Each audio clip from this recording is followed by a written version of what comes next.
The Talking Cheeseheads on CheeseheadTalk.com. That right there that we saw at Lambeau Field yesterday, that's why I'm not all that worried about the Packers, or really worried at all. You know, I tried to get myself worked up. I'd always do the self-test. Like, but they're injured, but they're down to two receivers, but they have Aaron Rodgers. They have a running game. They have a defense. Two of those three things you couldn't say last year. And right now, if the Packers were in the situation that they're in now last year, they would have been in big trouble. But what did we see against, yes, I'm going to say it, a tough Browns team, tough defensive Browns team at least? You saw what we expected to see. In fact, more than what I expected to see. 31 points, that's a lot. I said 20. That's a difference of 11.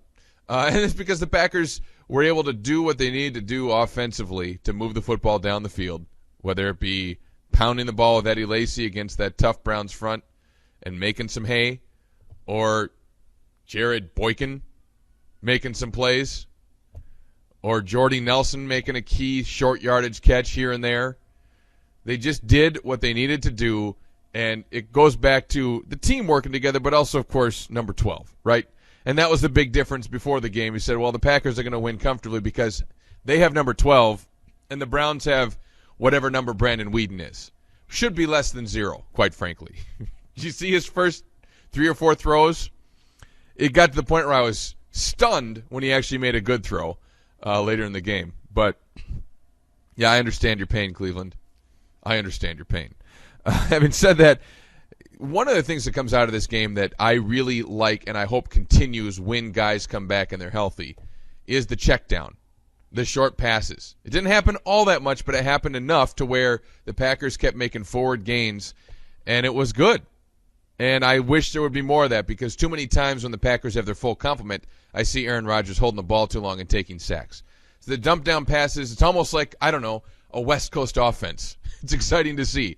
And that's what was enjoyable to me, to see them making check down passes, still moving the sticks, still moving the ball, and setting their offense up in favorable positions. You got to give Aaron Rodgers a whole lot of credit for how the game went yesterday.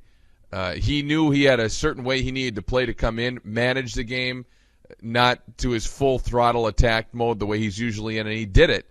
And hopefully, again, it's something you learn. I think that really, you know, you look at the season that Peyton Manning's having, and one thing that he does that Aaron Rodgers typically doesn't do is he'll take a lot of checkdowns. He'll go short a lot of times when his deeper big play options aren't there. And so that's what you're hoping as far as Aaron Rodgers is concerned, that maybe he picks that up as health comes back. Will health ever come back? I don't know. Can we get through just one game without seemingly a major injury happening? We almost got through a fourth quarter. I mean, get through 10-minute mark of the fourth quarter, so almost. But you're concerned about Jermichael Finley. I don't know what's going to happen there, to be honest. Nobody does. But a neck injury, lost feeling for a while in his arms and legs. I mean, that guy's not the biggest guy in the world you think to just say, let's keep playing football for 10 years. I'm not saying he's going to retire right now, but I'm saying he's going to give it some thought. Maybe after the season, maybe now. Who knows how long he'll be out. It's too bad, because I'm rooting for the guy hardcore. He's been great this year. And I always liked him, but I like him even more now because of the way he's essentially matured right before our eyes. He's blocking, he's breaking tackles, he's committed. And to see 2 neck-head injuries this year, it stinks. It's just a crappy break. And hopefully he'll be fine and come back and play. But if he's reserved about it, I can't say I don't understand. So that was obviously the negative takeaway. I think everybody's thinking about that in Packer Nation today. It was tough. But he's been great, and I hope he comes back and finishes out a great season. So all in all, I mean, it's good. It's just the way the Packers are going. Look at all of a sudden the division, right?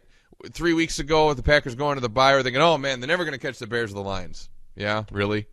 Thank you, Cincinnati. Thank you, Washington. The Packers now have the lead in the division. Just 3 short weeks later, 2 games, the lead. It's theirs to lose now the rest of the way, and I don't think they will because of how defensively they're playing, how that offensive line running game's playing. Just continues to churn it out, and the beat rolls on next week in Minnesota.